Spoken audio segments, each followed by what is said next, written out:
Hello दोस्तों, स्वागत है आप सभी का लेक स्टडी यूट्यूब चैनल पर। दोस्तों आज आप हमारे चैनल पर पहली बार हैं तो प्लीज चैनल को सब्सक्राइब कर लीजिए, बेल आइकन को दबा लीजिए, जिससे आने वाले हर वीडियो का नोटिफिकेशन आपको मिलता रहे और आप एक भी वीडियो को मिस न कर पाए। दोस्तों आज हम लेकर आए मानव नेत्र की संरचना के बारे में हम डिटेल से बात करने वाले हैं, विस्तार पूर्वक सारी बातों को समझेंगे, एक एक पॉइंट को वहां समझाने वाले हैं। तो सबसे पहले हम समझते हैं कि नेत्र जो है एक अत्यंत महत्वपूर्ण क्या है, ज्ञानेंद्रिय है। और बात करें कि नेत्र की, तो नेत्र की संरचना के अगर बारे में बात करें तो नेत्र की संरचना जो होती है गोले के आकार की होती है। अगर पूरे नेत्र की बात करें तो इसको क्या कहा जाता है, नेत्र गोलक कहते हैं, जिसका व्यास जो होता है लगभग कितना होता है, इसका व्यास लगभग अगर बात करें तो इसका व्यास होता है लगभग 2.3 सेंटीमीटर, इसका क्या होता है, व्यास होता है। नेत्र गोलक का व्यास कितना होता है, 2.3 सेंटीमीटर लगभग होता है। ये आंसर कई बार पूछा भी गया है, ठीक है, तो ये चीज आप ध्यान रखें। दूसरी बात करते हैं कि पूरी आंख की बात करें, पूरे नेत्र की बात करें तो ओवरऑल कितने इसमें कोशिकाएं होती हैं, कितने सेल्स इसके अंदर होते हैं। तो दोस्तों इसके अंतर्गत लगभग जो बताई गई हैं वो है 10 करोड़ 70 लाख। कितने, 10 करोड़ 70 लाख, 10 करोड़ 70 लाख, 10 करोड़ 70 लाख क्या होती है, सेल्स होती हैं। कितनी सेल्स होती हैं, 10 करोड़ 70 लाख इसकी सेल्स इसके अंतर्गत होती हैं। दूसरी बात अगर हम बात कर लेते हैं कि जो मानव नेत्र है इसके सबसे बाहरी परत अर्थात इसको बोलते हैं श्वेत पटल। क्या बोलते हैं इसको, श्वेत पटल बोलते हैं। जो परत होती है ये क्या होती है, श्वेत पटल, सबसे बाहरी परत को कहते हैं, ठीक है। इसको इंग्लिश में बोलते हैं स्केल्ला। क्या बोलते हैं इसको, स्केल्ला होती है। ये क्या होती है, एक अपारदर्शी क्या होती है, झिल्ली होती है। क्या होती है, एक अपारदर्शी झिल्ली होती है। दूसरे पॉइंट की हम बात कर लेते हैं कि आंख के सबसे अगला हिस्सा जो होता है उसके बारे में बात कर लें, कॉर्निया। कॉर्निया किसे कहते हैं, अर्थात स्वच्छ मंडल। तो कॉर्निया की बात करें, आंख के सबसे अगला हिस्सा जो होता है, आंख के सबसे अगला हिस्सा अर्थात जो उभरा हुआ भाग होता है उसको बोलते हैं कॉर्निया, जहां से आंख के अंदर क्या होता है, प्रकाश प्रवेश करता है। और ये जो होती है एक प्रकार की स्वच्छ क्या होती है, श्वेत रंग की क्या होती है, ये झिल्ली होती है। इसको पारदर्शी झिल्ली भी कहा जाता है। क्या कहते हैं, पारदर्शी झिल्ली भी कहते हैं, ठीक है, क्योंकि यहां से प्रकाश ही क्या करता है, आंख के अंदर जितने आपको आवश्यकता प्रकाश की होती है उसका प्रवेश इसके अंदर होता है। दूसरी बात हम बात कर लेते हैं कि नेत्रदान। तो नेत्रदान से क्वेश्चन आता है कि नेत्रदान आंख के अंदर कौन सा ऐसी अंग है या कौन सी कोशिका है जिसको दान किया जाता है, तो वो होती है कॉर्निया। कॉर्निया को ही कहा जाता है नेत्रदान, क्योंकि पूरा आंख नहीं दी जाती दान में किया जाता है, केवल कॉर्निया को ही दान दिया जाता है, जिसे हम क्या कहते हैं, नेत्रदान भी कहते हैं, ठीक है।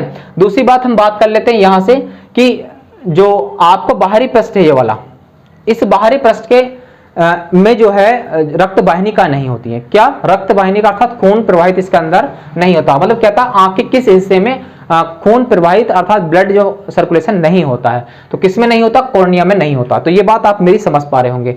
आगे चलते हैं, नेत्रोद की बात कर लेते हैं। तो नेत्रोद क्या है, नेत्रोद इसको बोलते हैं इंग्लिश में एक्वस ह्यूमर भी बोलते हैं। क्या बोलते हैं, एक्वस ह्यूमर बोलते हैं। जो एक प्रकार का क्या है, जलीय द्रव है। और इसका जो स्वाद की बात करें तो वो कैसा, नमकीन है। कैसा, नमकीन है। और इसका कार्य क्या होता है, इसका कार्य होता है कि आंख को शुष्क होने से रोकता है। क्या करता है, आंख को शुष्क होने से रोकता है। अगर ये शुष्क हो जाए तो आंख के अंदर बहुत सारी बीमारियां उत्पन्न हो जाएंगी। यहीं से क्या होता है, इसी के कारण क्या होता है, आंसू निकलते हैं। अब बात कर लेता है कि आंसू किस ग्रंथि से निकलते हैं। तो दोस्तों इस क्वेश्चन को याद रखना कि जो आंसू निकलते हैं वो निकलते हैं लैक्राइमल ग्रंथि से। किससे निकलते हैं, लैक्राइमल ग्रंथि से क्या निकलते हैं, आंसू निकलते हैं।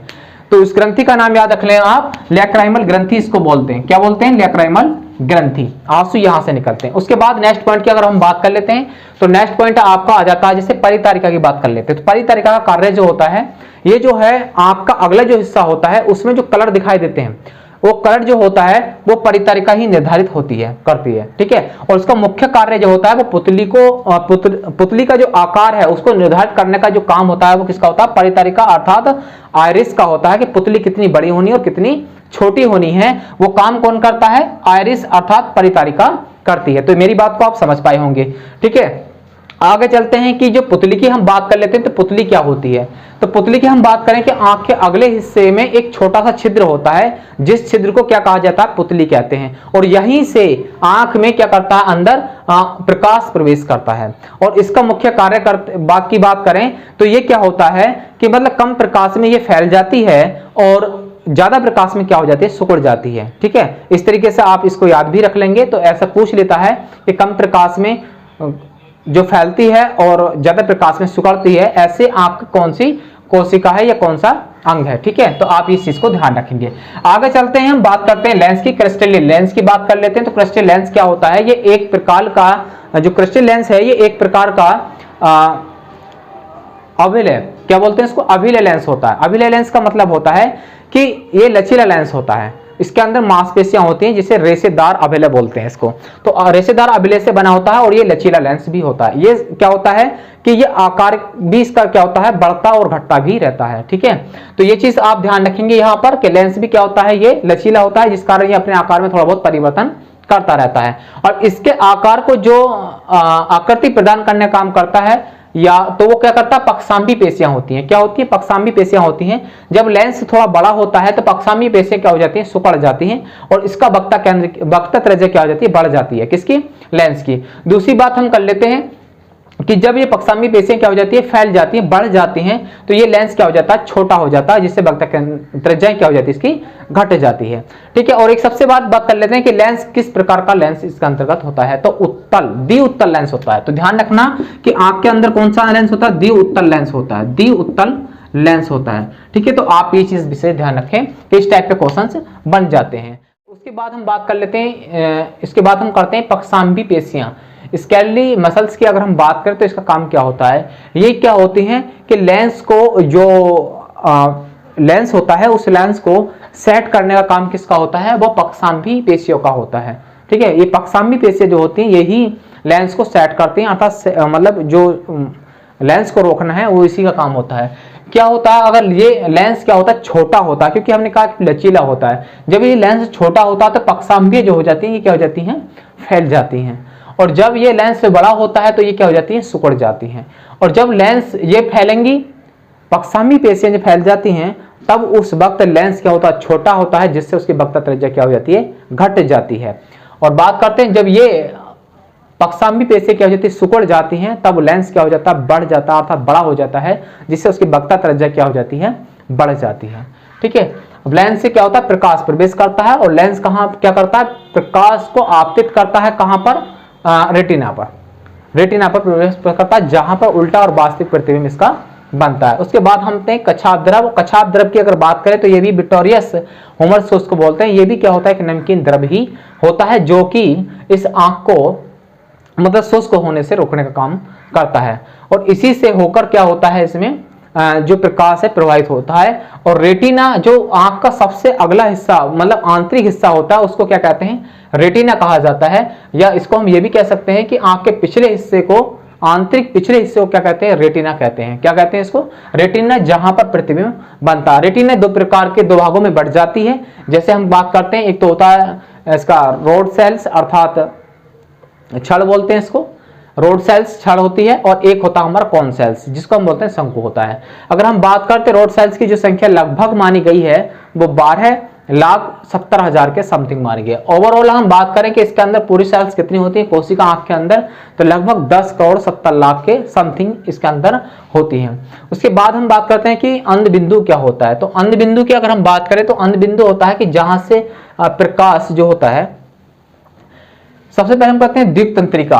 द्विक तंत्रिका क्या होती है, द्विक तंत्रिका की अगर हम बात करें तो रेटिना को जहां पर छेदता है, मतलब रेटिना से जो मस्तिष्क के लिए मांसपेशी जाती है, ये प्रकाश जाता है, उसको क्या बोलते हैं, द्विक तंत्रिका कहते हैं। क्या बोलते हैं इसको, द्विक तंत्रिका या सिरा तंत्रिका इसको बोलते हैं। बात करते हैं कि जहां से रेटिना को भेद कर द्विक तंत्रिका निकलती है मस्तिष्क के लिए, वहां पर क्या होता है, प्रकाश का कोई प्रभाव नहीं होता। और जिस बिंदु पर प्रकाश का प्रभाव नहीं होता है उसको कहते हैं अंध बिंदु, अर्थात ब्लाइंडनेस उसको बोलते हैं। क्या बोलते हैं उसको, ब्लाइंडनेस बोलते हैं। बात करते हैं रक्तपटल की, तो रक्तपटल क्या होता है कि जो रेटिना होती है, रेटिना के बीच में और श्वेत पटल के बीच में एक परत होती है, जिसको बोलते हैं, क्या बोलते हैं उसको, रक्तपटल कहा जाता है। उसको ब्लड प्लेट भी बोलते हैं। क्या बोलते हैं, ब्लड प्लेट भी उसको बोला जाता है। तो मेरी बात को आप समझ पाए होंगे। दूसरी कुछ विशेष इंपोर्टेंट क्वेश्चंस के बारे में जान लेते हैं। अगर बात करें कि 1 मिनट में पलक कितनी बार झपकते हैं, तो 12 बार झपकते हैं। ये बात आप बिल्कुल विशेष तरीके से आप ध्यान रखें। 1 मिनट में मानव जो है अपनी पलक को झपकता है, तो 1 मिनट में कितनी बार, 12 बार झपकता है, ठीक है। बात करते हैं कि 4 से 12 सप्ताह, 4 से 12 सप्ताह की अगर बात करें, 4 से 12 सप्ताह का जो शिशु होता है, अर्थात जो बच्चा होता है, उसके आंख में क्या होता है, नेत्रोद नहीं होता, अर्थात जलीय द्रव नहीं होता। इसी कारण क्या होता है, वो रोता है लेकिन उसके आंसू नहीं निकलते हैं। ठीक है, एक चीज आप मेरी बात समझ पाए होंगे। दूसरी बात का हम बात कर लेते हैं, इसके कि ओवरऑल मांसपेशी के बारे में इसकी बात हो चुकी है। और बात कर लेते हैं कि रेटिना पर प्रतिबिंब या छवि बनने में कितना समय लगता है, तो 1 से 16 सेकंड का समय लगता है। कितने? 1 से 16 सेकंड का समय लगता है, मतलब लेंस से यहां तक रेटिना पर प्रकाश छवि बनने में कितना समय लगता है? 1 से 16 सेकंड का समय लगता है। ठीक है, तो मैं जितने क्वेश्चंस इंपोर्टेंट थे सब लगभग मैंने इसमें बताने की आपको कोशिश करी है। ध्यान रखना, पूछ लेता है कि जो आंसू निकलते हैं वो किस ग्रंथि से निकलते हैं, तो लैक्राइमल ग्रंथि से ये आंसू निकलते हैं। ये बात आप ध्यान रखना। पुतली क्या होती है? पुतली जो है इसको हम पुतली को बोलते हैं कि ये छोटा और बड़ा प्रकाश को कम या ज्यादा करने का काम किसका होता है? वो पुतली का होता है। स्वच्छ मंडल अर्थात कॉर्निया की बात करें तो आंख का सबसे अगले हिस्सा का जो उभरा हुआ भाग होता है उसको क्या कहते हैं? स्वच्छ मंडल या कॉर्निया को बोलते हैं। इसमें एकमात्र एक ऐसी कोशिका ये होती है जिसमें रक्तवाहिनी का अर्थात खून प्रवाहित नहीं होता। ये एक श्वेत मतलब सफेद श्वेत रंग की क्या होती है कि परत होती है जहां से क्या करता है? प्रकाश प्रवेश करता है। इसलिए इसको क्या कहते हैं? पारदर्शी झिल्ली भी इसको बोलते हैं। और इसके जस्ट पिछला वाला जो हिस्सा होता है उसको नेत्रोद कहते हैं, जिसमें जलीय द्रव भरा होता है। ये नमकीन होता है और इसी के कारण क्या होता है? ये आंखों को शुष्क होने से रोकता है। और ठीक है, ये चीज आप जानते हो। और जो धूल के कितने भी बात कर लेते हैं तो ये सारी चीजें इसके अंतर्गत आती हैं। आप मेरी बात को समझ पाए हैं तो वीडियो को लाइक करें, शेयर करें, कमेंट्स में रिप्लाई जरूर भेजें कि आपको वीडियो कैसे लगा है। बस आज के